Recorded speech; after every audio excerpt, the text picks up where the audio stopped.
নমস্কার, আমি অত্রিশ্রী আবার হাজির হলাম গল্পের ঝুড়ি নিয়ে। আমাদের গল্পের ঝুড়িতে চলছিল তারাশঙ্কর বন্দ্যোপাধ্যায়ের ভূত পুরাণ। আজকে আমি ভূত পুরাণের 6ষ্ঠ পর্ব পড়ে শোনাবো। আশা করছি আপনাদের ভালো লাগছে। ধন্যবাদ। শ্যামাপদ মোদকের বাড়ির ওধারে মকবর ঢিপি। এই স্থানটি একদা মামদভূতের জন্য বিখ্যাত ছিল। হিন্দু পাড়ার পর একটা রাস্তার ওপারে মস্ত একটা প্রান্তর, তারপর মুসলমান পাড়া। এই প্রান্তরে একটা ঢিবি, তার উপর একটা আম গাছ, সেই আম গাছতলায় একটি ফকিরের সমাধি এবং এই সমাধিকে ঘিরে অসংখ্য সমাধি। এই হলো মকবর ঢিবি। মকবর ঢিবি মুসলমানদের বহুকালের কবরস্থান। সেই কোন কালে রুমের বাদশাহ হারুনুল রশিদের সময় এক ফকির এসে এখানে পাড়ার পত্তন করেছিলেন। তার দরগাকে ঘিরে কত হাজার কবর যে হয়েছে আজ পর্যন্ত তার হিসেব কে বলবে। কিন্তু এককালে সকলেই বলতো অমাবস্যা, চতুর্দশী, বিশেষ করে শুক্রবারে মামদভূতেরা উঠে চেল্লাচিল্লি করত। চেল্লাচিল্লি চরমে উঠলে হজরত সাহেব আসতেন। এই মেহেদি রাঙানো দাড়ি, গোঁফ, নখ, এই আলখাল্লা, এই পাগড়ি পায়ে নাগড়া এসেই বলতেন, যাও সব কবরে ঢুকে যাও। অমনি সব কবরে ঢুকে যেত। হজরত সাহেব কদমা খেতে ভালোবাসতেন। লোকে তাকে কদমার শিরনি দিত। কদমার শিরনি দিলে কোনো মামদ তার কোনো অনিষ্ট করত না। হজরত সাহেবের নামই হয়ে গেছিল কদমা সাহেব। কদমা সাহেব নাকি খুব বড় দরের উলেমা ছিলেন। জীবিতকালে গোটা কোরআন শরীফ তার কণ্ঠস্থ ছিল। তার আমলে তিনি সর্বজনমান্য ব্যক্তি ছিলেন। হিন্দুদের পূজা টুজার সময় কদমা সাহেব চেক লুঙ্গি আর মোটা তাঁতের কাপড়ের হাফ পাঞ্জাবি পরে, মাথায় টুপি লাগিয়ে, ডান হাতে তার সিদ্ধ ছড়ি যেটা বাঁশের লাঠি নিয়ে, বাঁ হাতে তার হুকোটি ধরে টানতে টানতে এসে হাজির হতেন। হাঁকতেন, কাকা রয়েছেন নাকি? অথবা বাপজান কোথায় গেলা গো? ধুমধাম পড়ে যেত, আন আন মিঠাই আন, কদমা আন, ফুলপুরুরি কে আছে আন, হজরত সাহেব এসেছেন, তামাক সাজ তামাক, ওই যে কাষ্ট করা তামাক ওইটি সেজে আন। কদমা সাহেব বলতেন, কাষ্ট করা ফোড়া নয় বাপু, গায়ের মনীষী চাষাবুষার ঘরের ছাওয়াল ও তামাক গলায় সুরসুরি দিবে হে, দা কাটা আনো। হ্যাঁ, খ্যাক করা গলায় লাগবে, শরৎ উঠে যাবে, আর তোমাদের পণ্ডিত জনে ডাকো। পণ্ডিত, বিশেষ করে ওই যে বৈষ্ণব পণ্ডিত, ওর সঙ্গে ছিল যত ভাব তত ঝগড়া। দেখা হলে আরম্ভ করতেন, মুছে বৈরেগি পণ্ডিত, ফোটা তিলক মুছো। পণ্ডিত বলতো, কেন মুছবো কেন? কি কি কও, মুছবে কেন? তুমি যে নিজে ঠ্যাটা হে, মুছবে এই জন্য হে যে তুমি ঠ্যাটা, তুমি চোরা। একদিকে ফোঁটা কাটো, মালা জপ করো, আর অন্যদিকে যত সব মামলা তদবির করো। তুমি যার পূজা করো হয়ে সে ছোকরাটি যে মস্ত ঠ্যাটা হে, তোমাদের কিষ্ট। ওই কুরু পাণ্ডবের লড়াই বাধাইয়া বাস শেষ করে দিল সব। আবার বৃন্দাবনের রাধা কন্যাটির সঙ্গে মহব্বতি করে পালায় এসে রাজা হইল, বিয়া করলো 16,000। কেন হে এমন জালিয়াতি বুদ্ধি ধরে? কেন হে? রাধা বেটিটি আহা বলে পদ্মের মধ্যে জন্মে হয়েছিল, আর তেমনি রূপ, আহা তারে কি কষ্টটা আইনা দিল, তেমনি কি যশোদা মায়ের দুঃখ দিল ছাওয়ালটা। পাষাণ হে পাষাণ। কীর্তন গান শুনতে আসতেন, আসরে বসতেন না, একটু দূরে আড়াল দিয়ে বসে শুনতেন, যেন অন্য মোল্লারা কেউ কিছু বলতে না পারে, আর কাঁদতেন। এই হজরতকে এইখানে কবর দেওয়া হয়েছিল। হজরত সাহেব কদমা ভোগ পেতেন, আগরবাতি জেলে দিত লোকে, বাতি দিত তার সঙ্গে। হজরত সাহেব পরম আনন্দে এখানে বাস করতেন। এখানে মামদভূত সে তো কম ছিল না, হাজার দরুনে ছিল। তার কারণ মামদদের সব সেই শেষ বিচারের দিনের অপেক্ষায় মামদ হয়ে থাকতে হয়। এই হাজার হাজার ভূতের হজরত হয়ে বাস করতেন। লম্বা সাদা দাড়ি, গোঁফ, সাদাই পুরু পাপড়ি চুল, এক হাতে হুঁকো অন্য হাতে লাঠি, পায়ে কহরম করে গোটা গ্রাম ঘুরতেন। হিন্দু মুসলমান দুই পাড়াই ঘুরতেন। বাইরে থেকে কোনো বদমাস ভূত, চোর ভূত কি ঠ্যাটা ভূত যদি গ্রামে ঢুকতো, তাহলে তার সেপাইদের হুকুম দিতেন, ধর বেটাকে, ধরে বেটাকে পেটে চামচিকে করে ছেড়ে দে। মামদোরা নবাগত ভূতকে ধরে মাটিতে ফেলে কিল মেরে সব বাতাস বের করে চ্যাপটা করে চামচিকে বানিয়ে ছেড়ে দিত। চামচিকেটা বনে বাজারে ঘরের কোণে ফুরফুর করে উড়ে বেড়াতো আর এঁটো কাটা খেত। মধ্যে মধ্যে, বিশেষ করে হিন্দুদের পর্বের সময়, পুজোর শেষে কদমা সাহেব এসে ঢুকতেন হিন্দু পাড়ায়। ডাকে, তোমাদের সেই খ্যাটা বৈরাগী পণ্ডিতকে ডাকে। জবাব দিত দেখি, দুর্গা মাইয়াটার মতো এমন সোনার প্রতিমে কন্যাটারে শিবের মতো বুড়া ভাঙরের সাথে সাদে দিল কেন? যত সব মামদবু সেদিন জিজ্ঞাসা করে গান ধরতো, কি ঠাউর দেখলাম চাচা? শোনা যায় প্রতিমা বিসর্জনের পর কেঁদে সারা হতেন কদমা সাহেব এবং গাল পাড়তেন বৈরাগী পণ্ডিতকে। বলতেন, তোরা করেছিস কি সব? তোরা পেতে দিয়েছিস? মধ্যে মধ্যে তর্কবাদ্য, উচ্চৈঃশ্রবা ঘোড়াটা বেশি তেজি না দুলদুল ঘোড়াটা বেশি তেজি তাই নিয়ে এসব তর্ক সেকালে অনেক লোকে কানে শুনেছে। চোখে কিছু দেখা যেত না, কিন্তু মকবর ডিপির আশেপাশে দাঁড়ালে শোনা যেত কদমা সাহেব বলছেন, অনেক কুচক্রি বৈরাগী পণ্ডিত, বেটা তোর নিকুচি করবো আজ, তোর ওই কদুর গোটার মতো চৈতন্যটা টেন্না ছিঁড়ে দিব আজ। মকবর ডিবিতে মাঝে মাঝে অন্য মামলাদের সাড়া মিলত। ইশাক শেখের ফুফুতে আর মায়ে কাজিয়া লাগতো। ওদের দুজনকে পাশাপাশি এবং খুব কাছাকাছি কবর দেওয়া হয়েছিল। এদিকে পাশ ফিরতে এর হাতখানা ওর গায়ে লাগতো, ওদিকে পাশ ফিরলে ওর হাতখানা এর ঠিক মাথায় এসে লাগতো। এর অর্থাৎ চাচি আয়েশার চুল ছিল এক মাথা আর খুব লম্বা, খুব বাহারের খোপা বাধ্য সেই। ওর অর্থাৎ ফুপুর চুল ছিল না একদম। পাড়ার লোকে তাকে নেড়ি দেলেরা বলে ডাকতো। কেউ কেউ বলতো নাকু নেড়ি, মানে নাকটা ছিল খুব বড়। পরস্পরের গায়ে হাত ঠেকালেই ঝগড়া শুরু হতো। ও অর্থাৎ আয়েশা ধরতো নাকুনেরির নাকে, আর নাকুনেরি দুই হাতে মুঠো বেঁধে ধরতো আয়েশার চুল। কবর থেকে বেরিয়ে পড়তো বিকট শব্দ,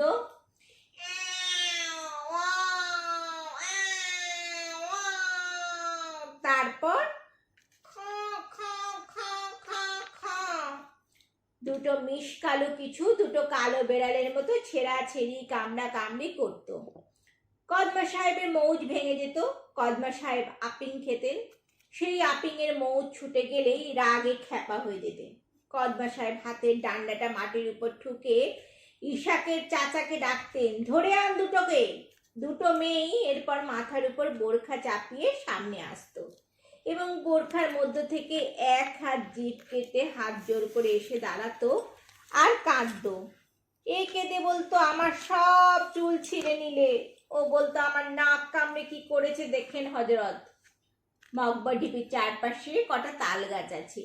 ওই তাল গাছে তাড়ি দেয় হাজামদের তিনু হাজাম। তিনু হাজামের বাবা দাদাও গাছগুলো তাড়ি দিত। তাড়ির সময় সন্ধ্যাবেলা হলেই তাড়ির হাঁড়ির মুখে ফেনা জমে উঠলেই যত মামদো কবর থেকে বেরিয়ে তাড়ি খেয়ে সন্ধ্যার সময় ঢেল ডিগডিগি মানে হাডুডুডু খেলতো। কখনো আলকাটার কাপের গান জুটত, চেল্লাচিল্লি শেষ থাকতো না। হজরত সাহেব হুঁকাটা হাতে এসে দাঁড়িয়ে ধমক দিয়ে বলতেন, চুপ বিধর্মীর সব চুপ। এখন শুনলাম গোটা মকবর ঢিপিতে কদমা সাহেবের কোনো সন্ধান মেলে না। তার সঙ্গে সঙ্গে মামদোদেরও পাত্তা নেই। গেল কোথায়? গুজব শুনলাম দেশভাগ হওয়ার সময় তারা সব পূর্ব পাকিস্তানে চলে গেছে। কদমা সাহেবও গেছেন, তবে পূর্ব পাকিস্তানে যাননি। কেউ বলে তিনি মক্কা শরীফ গেছেন, কেউ বলে না, তিনি এখানকার বড় মসজিদের সামনের উঠোনটার এক কোণে কবর খুঁড়ে নিয়ে সেখানে ধ্যানস্থ হয়ে বসে আছেন। কোনো সাড়া কাউকে দেন না। শুনলাম মামদদের জায়গায় নাকি গোটা পূর্ব পাকিস্তান থেকে লাখে লাখে রিফিউজি ভূত এসেছে। তারা এই অঞ্চলে বড় কেউ আসেনি। 24 পরগনা, নদিয়া, মুর্শিদাবাদ এবং উত্তরবঙ্গের সীমান্ত জেলাগুলির গাছগাছড়ার মাথায় ডালে ডালে তারা আশ্রয় নিয়েছে। একজন ওঝার কাছে শুনলাম তাদের ভয়ানক বিক্রম। তারা সীমান্ত অঞ্চলের বন, বাদর, তাল গাছের মাথা, বট গাছের ডাল, বেল, শ্যাওড়া, শিমুল গাছগুলোর ডালপালা চমৎকার ভাবে কাটাই ছাটাই করে একেবারে ভূতের হাট বসিয়ে দিয়েছে। যাকে শোনা কথাতে আমার দরকার নেই। সবাই বলে এমন সব কথা যা শুনে মনে হবে এই লোকটার কথা তার নিজের কথা, নিজের চোখে দেখেছে এসব।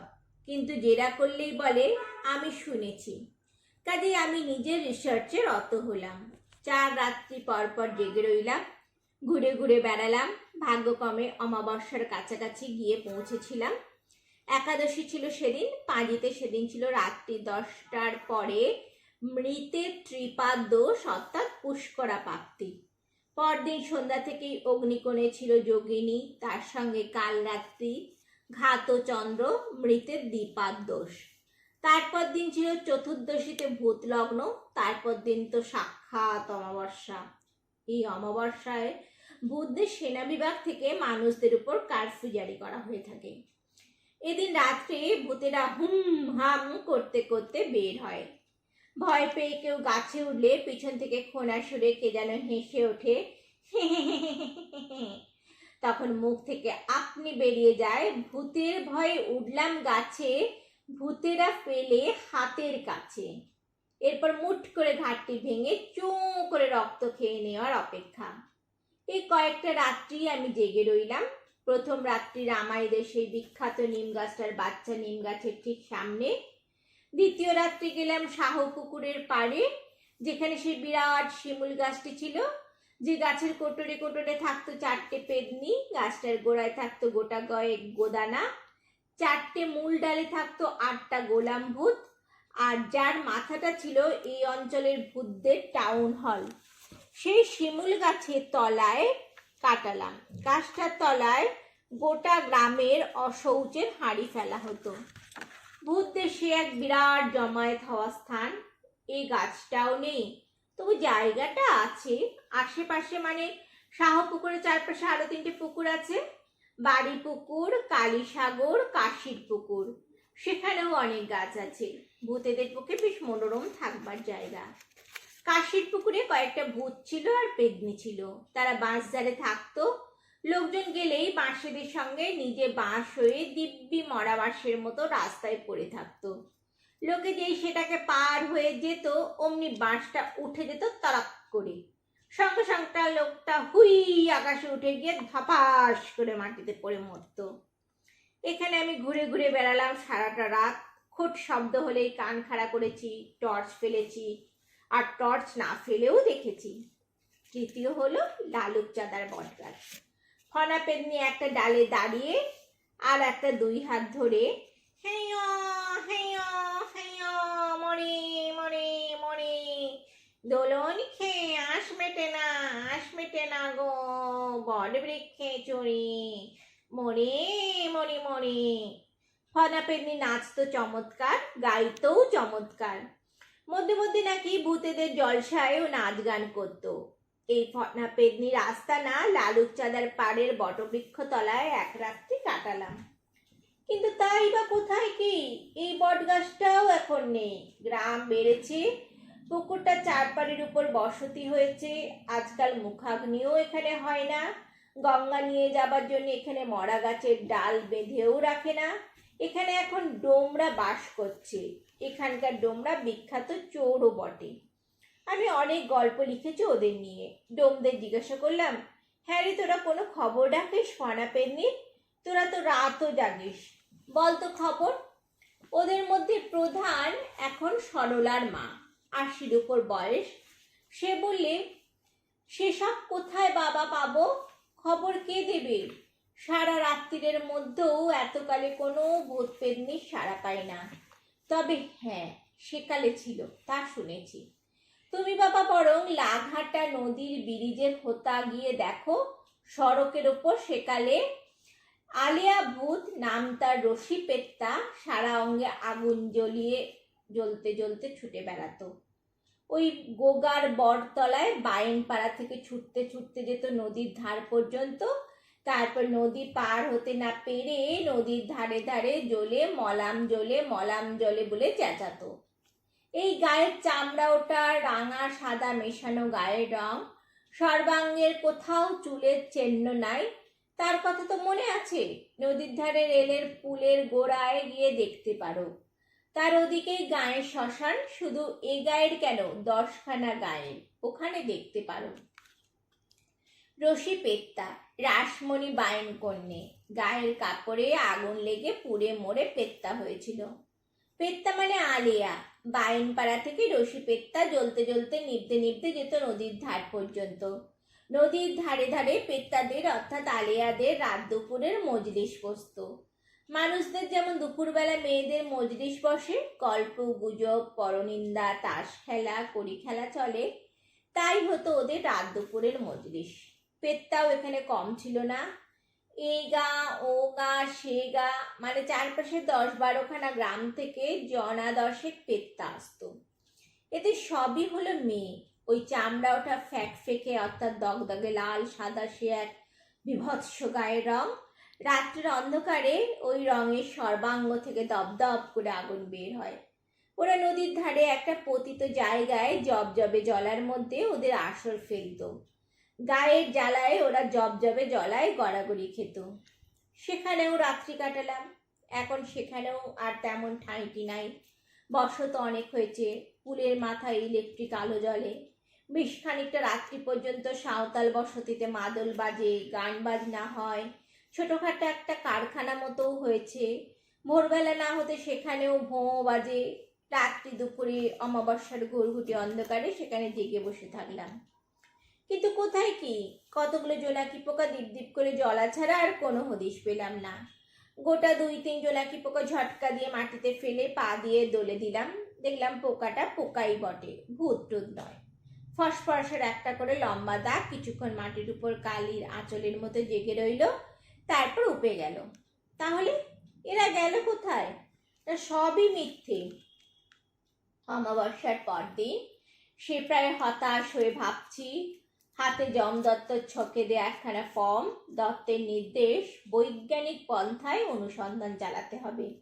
দত্তের ছকে দেয়া ফর্মের দিকে তাকিয়ে দেখছি 1 নম্বর প্রশ্ন হলো ভূতের নাম এবং মনুষ্য জীবনে যে নাম, ভূত জীবনেও সেই একই নাম কিনা। ভূত কি রকম ভূত, অর্থাৎ ভূতের পেটে জন্মানো ভূত কিনা, না মানুষ মরে ভূত হয়ে সরাসরি ভূত লোকে ঝপাং করে পড়তে পড়তে কোনো গাছের ডাল ধরে ডালে চড়েছে কিনা। বর্তমানে বাসস্থান কোথায়, মানুষের বসতির মধ্যে আসার কারণটি কি, বাসস্থানটির অল্প বর্ণনা, কোনো পতিত বাড়ি বা কোনো গাছ বা কোনো জলা বা কোনো শ্মশান, যাই হোক তার বিবরণ। তারপর হলো ভূতটি দেখতে কেমন, পা কটি, হাত কটি, দাঁতগুলি কেমন, পায়ের পাতা সোজা পড়ে না উল্টো পড়ে। সপ্তশতী চণ্ডীতে আছে দেবী যখন অসুরদের সঙ্গে যুদ্ধ করেন তখন তার পা সৈন্যবাহিনীতে অনেক ভূত ছিল। তাদের কারুর ছিল একটা পা, কারুর 3টি পা বা আরো বেশি, কারুর একটা হাত, কারুর 2টো, কারুর 4টে-5টা, নখগুলো নরুনের মতো, কারো 3টি চোখ, কারোর বা একটা, কপালের ঠিক মাঝখানে। গল্প আছে দাঁত হয় মূলোর মতো, কান হয় কুলোর মতো, হাতি ঘোড়া উট চিবিয়ে খায় সে দাঁতে, আর ধিন তাক তাক করে নাচে, ধুমধুম দরাম শব্দও নাচে। ভারতচন্দ্র তক্ষযোগ্য বর্ণনায় লিখেছেন, চলে ভৈরব ভৈরবী নন্দী ভৃঙ্গি মহাকাল বেতাল তাল ত্রিসঙ্গী, চলে ডাকিনী যোগিনী ঘোর বেশে, চলে শাকিনী পেয়ে তিনি মুক্ত কেশে। দক্ষের যজ্ঞক্ষেত্রে তারা যা করেছিল সে তো ভয়ঙ্কর কাণ্ড। মার মার ঘের ঘাড় হান হান হাঁকিছে, হুপ হাপ দুপ দাপ আশপাশ কাঁপিছে, অট্ট অট্ট ঘট্ট ঘট্ট ঘোর হার শাসিছে, হুম হাম থুম থাম ভীম শব্দ ভাসিছে। এ তো না হয় যুদ্ধের ব্যাপার। বিয়ের ব্যাপারেও তারা ঝুপ ঝুপ ঝাপ দুপ দুপ দাপ লম্পঝম্প দিয়া চলে, করতালি দিয়া বেড়ায় নাচিয়া, হাসে হি হি হি হি হি হি হি হি। সব একেবারে ফক্কিবাজি, ফাঁকি হয়ে গেল। আরব্য উপন্যাসে আছে, দস্যুদের গুহায় কতকালে সঞ্চয় করা ধন ঘোড়ায় ঘোড়ায় সিন্ধুকে সিন্ধুকে মজুদ ছিল। ভূতের কথা, ভূতেদের ব্যাপারও ঠিক যেন তাই। মানুষের মনের গুহায় নতুন নতুন ভূতের কথা মজুদ হতো। সেই রাজত্বে কোথা থেকে এলো হাল আমলের কোন এক কাঠুরে আলী বাবা, এসে চিচিংফাক মন্ত্রটি শিখে নিয়ে বাঁশ ছালায় ছালায় বয়ে বয়ে নিয়ে গিয়ে সব ফাঁক করে দিলে। একটা গভীর দীর্ঘ নিঃশ্বাস না ফেলে পারলাম না। ভূত মিথ্যে হয়ে গেল, এ কি কম দুঃখের কথা। হায় হায় হায়। যে বাড়িটায় বসেছিলাম সেই বাড়িটার পূর্ব দিকে একটা বড় পুকুর। পুকুরটার ওপারে লেখাপড়া না জানা খেটে খাওয়া মানুষদের পাড়া। আগের কালে সেসব পাড়ায় ডাল পড়লে ঢেকি হতো, পাতা পড়লে কুলো হতো। মানুষদের, বিশেষ করে প্রবীণা বুড়িদের অহরহ মন যেন কাঁদি কাঁদি করত। ছুতোয় নাতায় তারা কাঁদতে বসত, বেসুর করে উঁচু গলায় ইনিয়ে বিনিয়ে কাঁদত। কত কাল আগে মরা বাপ বা ভাই বা যে হোক কাউকে স্মরণ করে কাঁদত। ওরে বাবা রে, কি দাদা রে, কি ভাই রে, কোথা গেলি রে, একবার আয়, এসে আমার দশা দেখে যা রে। সঙ্গে সঙ্গে উঠোনের কি রাস্তার ধারে গাছটার ডালপালা দুলে উঠত। বুড়ি কান্না থামাতো, কারণ বুঝতে পারতো দাদা ভূত কি বাবা ভূত এসেছে এবং বসে ডাল দুলিয়ে সাড়া দিচ্ছে। আজও যেন কেউ কাঁদছে, সম্ভবত মরা বাপ দাদাদের জন্য কাঁদছে না, কাঁদছে ওইসব ভূতেদের জন্য। ওরে ভূতেরা রে, ভাই রে, বাবা রে, মা রে, তোরাও শেষে মরে গেলি রে। জন্ম মলো, জন্মান্তর মলো, এপার মলো, ওপার মলো, সোনার ভূত রাজ্যে এমনি করে ছাড়খাড় খান খান করে দিল রে। আহ হায় হায়, সোনার রাজ্য বরবাদ হয়ে গেল। পরলোকের পথে, যেখানে পথটা দুমুখ হয়ে দুদিকে চলে গেছে, একদিকে স্বর্গ একদিকে নরক, সেইখানে দাঁড়িয়ে আর কোনো দিকে কিচ্ছু নেই। অথচ এই পথটাই ছিল হেড অফিস, রাজধানী বলতে পারো। এখান থেকে ভূতেরা ফিরতো এই মর্তের দিকে, সেই চেনা মর্ত, যেখানে অসংখ্য গাছ, বেশ ভালো ভালো গাছ, পুরনো পুরনো বাড়ি, নানান জলা, নানান শ্মশান। হেড অফিস সমেত সেই রাজ্যটাই একেবারে নো পাত্তা, সন্ধান নেই, হদিশ নেই। এখন তাহলে মানুষদের কি হবে? মরার পর তারা স্বর্গেও যাবে না, নরকেও যাবে না, ভূতও হবে না। ফুটবলের ব্লাডার ফুস করে খানিকটা বাতাস বেরিয়ে যাবার মতো, কিংবা বেলুন ফেটে বাতাসের মতো প্রাণবায়ুটা বেরিয়ে যাবে। হৃৎপিণ্ড মানে হার্টটি ধুক ধুক করতে করতে ঠুক করে থেমে যাবে। হে ভগবান, এ হলো কি বলতো? ভূতহীন সংসারে মানুষ বাঁচবে কি করে? ভগবানহীন সংসারে মানুষ জয়ের ধ্বজা উড়িয়ে ফেরে, কিন্তু ভূতহীন সংসারে মানুষ জয়ের ধ্বজাটা উড়াবে কার কাছে? মানুষ মরেই বা হবে কি, কোথায় যাবে? হায় হায় হায় হায়। দুপুরবেলা ঢেলা পড়বে না, সন্ধেবেলা গা ছমছম করবে না, রাত্রিবেলা খোনা সুরে কেউ গান গাইবে না, ইনিয়ে বিনিয়ে কেঁদে কেঁদে বেড়াবে না, অন্ধকার রাত্রে ছায়ামূর্তিরা দল বেঁধে বা একা লম্বা লম্বা ঠ্যাং ফেলে মধ্যরাত্রি পর্যন্ত ভ্রমণ করবে না। তাহলে সংসারেই বা থাকলো কি, জীবনেরই বা ভবিষ্যৎ কি? সামনে সেই রামাই ভূতের সুখের বালাখানা, অর্থাৎ বসত। সেই প্রকাণ্ড নিম গাছটার ছানা, নিম গাছটা ছন ছন শব্দ করে বাতাসের দোলায় দুলতে দুলতে কিছু বলছিল। মধ্যে মধ্যে নিমের ফল খসে পড়ছিল টুকটুক করে।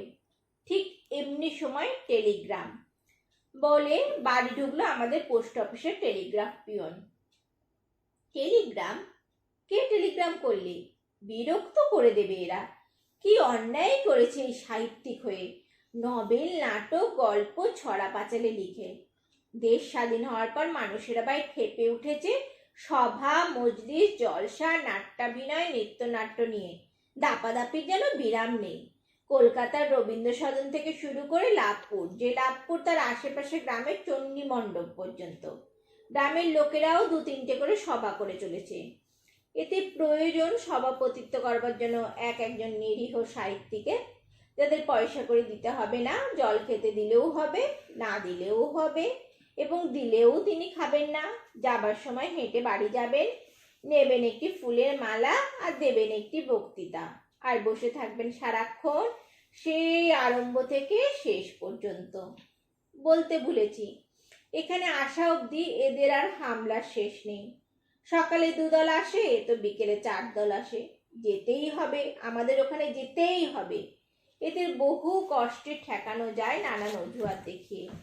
আবার বাইরে থেকে টেলিগ্রাম আসে, অমুক কনফারেন্সে এই তারিখ থেকে এই তারিখ পর্যন্ত আমরা সভাপতি হিসেবে পেতে চাই।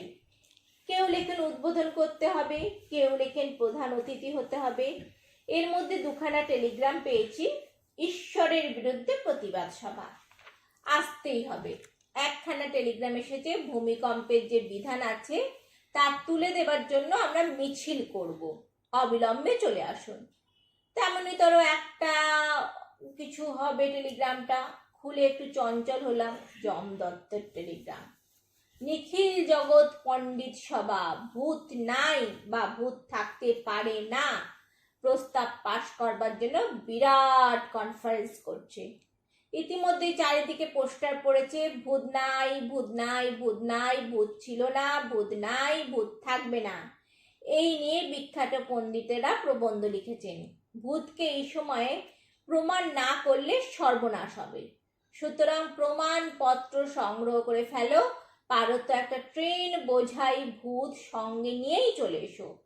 খরচের জন্য ভেবো না, ভূত ভক্ত মানব মহাসভা সকল খরচ দিতে প্রস্তুত। JM dot. আজ এই পর্যন্তই। পরের পর্ব শোনার জন্য আপনাদের ফলো করতে হবে অত্রিশী ঘোষের গল্পের ঝুড়ি। নমস্কার।